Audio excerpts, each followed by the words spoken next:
காயத்ரி மந்திரத்தோட மகிமையை சின்னதா பார்த்தோம். இதற்கு அடுத்து சந்தியாவந்தனத்தில் இருக்கக்கூடிய கர்மாக்களினுடைய இதை பார்த்தோம். நம்ம இப்பெல்லாம் கோவிலுக்கு போறோம், ராமநாமா சொல்றோம், இதெல்லாம் சொன்னா பாவம் போயிடும் அப்படின்னு நம்ம சொல்லிட்டு இருக்கோம்.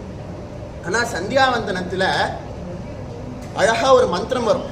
சூரியஷ்ட மாமன்யுஷ்ட மன்யுபதயஷ்ட அப்படின்னு பிராத்த சந்தியாலையும், ஆபஃப் புனந்து பிருத்திவி அப்படின்னு சொல்லி மாத்தியானிக சந்தியாலையும், சாயம் சந்தியால அக்னிஷ்ட மாமன்யுஷ்ட அப்படின்னு சொல்லப்படக்கூடிய மந்திரமும் வரும். இதுல பிராத்த சந்தியால சொல்லக்கூடிய சூரியஷ்ட மாமன்யுஷ்ட அப்படிங்கிற மந்திரம் என்ன சொல்றது அப்படின்னா, யதன்னா பாபமகாரிஷம் மனசா வாச்சா ஹஸ்தாபியாம் பத்யாமுதரேண சிஷ்ணா.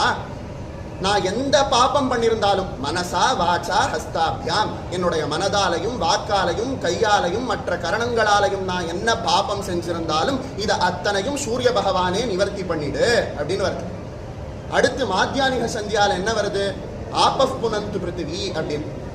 நம்ம சாஸ்திரங்கள் பிரகாரம் என்ன சொல்றது அப்படின்னா, நமக்கு வரக்கூடிய தீய எண்ணங்களுக்கு எது காரணம் அப்படின்னா நம்ம சாப்பிடக்கூடிய சாப்பாடு. அதனாலதான் அந்த காலத்துல ரொம்ப படிச்ச மகான்கள் எல்லாம் நல்ல உபாசனை இருக்கக்கூடிய நல்ல மனிதர்களோட வீட்டுல மட்டும்தான் சாப்பிடுவாங்க. ஆனா நம்ம இப்ப என்ன பண்றோம்? எல்லா இடத்துலயும் சாப்பிட்றோம், எல்லா ஹோட்டல்லையும் சாப்பிட்றோம், கண்டதை சாப்பிட்றோம்.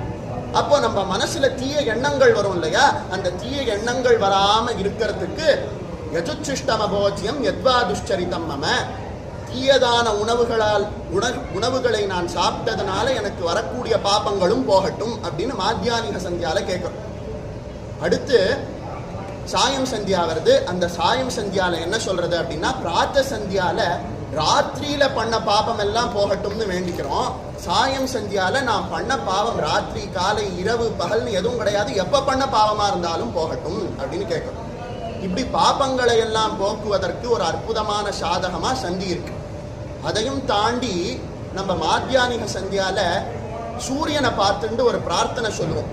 ரொம்ப அற்புதமான ஸ்லோகம், அதர்வண வேதத்துல இருக்கக்கூடிய ஸ்லோகம். என்ன சொல்றோம் அப்படின்னா, பஷ்யமே சரதசதம் ஜீவமே சரதசதம் நந்தாம சரதசதம். சூரிய பகவானே, உன்னை பார்க்கறதுக்காக எனக்கு 100 வயசு கொடு, நல்ல புத்தியை நான் படிக்கிறதுக்காக எனக்கு 100 வருஷம் கொடு. எது ஆயுஷ், எந்த ஆயுள் நமக்கு வேணுங்கிறதுக்காக பல பல பரிகாரங்களும் பல பல பூஜைகளும் நம்ம பண்ணிக்கிட்டு இருக்கோமோ, அதை ஒரு வேத மந்திரத்தை சொல்லி சூரிய பகவானை கேட்கிறோம்.